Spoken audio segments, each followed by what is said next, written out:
राष्ट्रीय स्वयंसेवक संघाचा कार्यकर्ता विकास वर्गाचं समापन आज होणार आहे आणि नागपूरच्या रेशीमबाग मैदानावर हे समापनाचा कार्यक्रम आयोजित करण्यात आलेला आहे आणि या ठिकाणी आपण जर बघितलं तर भव्य दिव्य अशी तयारी जी आहे ती आपल्याला पाहायला मिळते आहे। महत्त्वाचं म्हणजे हा वर्ग जो आहे तो दरवर्षी होत असतो।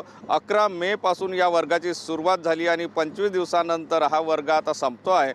देशभरातील 880 स्वयंसेवक जे आहेत ते या वर्गासाठी उपस्थित होते। संघाच्या वेगवेगळ्या बाबी ज्या आहेत त्या या ठिकाणी त्यांना सांगितल्या जातात, शिकवल्या जातात आणि त्याचाच समारोप जो आहे तो आज होणार आहे। महत्त्वाचं म्हणजे जे या कार्यक्रमाला सरसंघचालक मोहन भागवत हे मार्गदर्शन करणार आहे आणि सध्या जी परिस्थिती उद्भवलेली आहे, जागतिक युद्धजन्य परिस्थिती, महागाई, युवकांची संवाद, अशा वेगवेगळ्या प्रश्नांना घेऊन मोहन भागवत आजच्या या भाषणामध्ये संबोधन करण्याची शक्यता जी आहे ती वर्तवली जात आहे। महत्त्वाचं जर आपण बघितलं तर प्रसिद्ध उद्योगपती मंगलम बिर्ला जे आहे ते आजच्या या कार्यक्रमाचे मुख्य अतिथी आहे आणि एकंदर म्हणजे या 25 दिवस चालणाऱ्या विकास वर्ग जो आहे त्याचा समापनाचा नियोजन जे आहे ते या ठिकाणी केलेलं आहे। आपण जर या ठिकाणी बघितलं तर स्वयंसेवकाकडून या ठिकाणी प्रॅक्टिससुद्धा केली जात असल्याचं चित्र एकंदर पाहायला मिळते।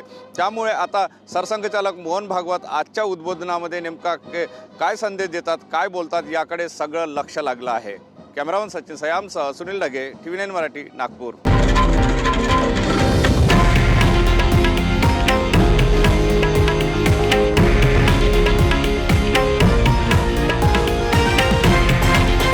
हे आहे देशातील नंबर 1 न्यूज नेटवर्क आणि आपण पाहत आहात TV9 मराठी, एकमेव।